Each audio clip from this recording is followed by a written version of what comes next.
मुझे बहुत से लोग पूछते हैं कि मैं कभी भी आपसे इंडेक्स फंड के बारे में क्यों नहीं कहता और मैं कभी भी आपसे इंडेक्स फंड की बात क्यों नहीं करता।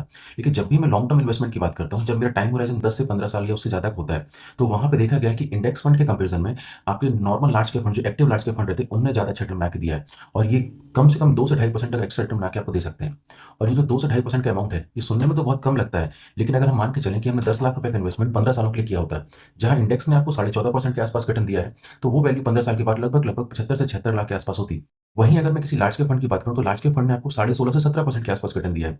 तो उस फंड की वैल्यू लगभग 1 करोड़ के आसपास जाती है। और यहाँ आपको खुद ही दिख रहा होगा कि यहाँ पे 75 लाख से 1 करोड़ के बीच में लगभग 25 लाख का डिफरेंस आता है कि अगर मैं 2 से ढाई परसेंट के डिफरेंस को अज़्यूम करके चलूँ।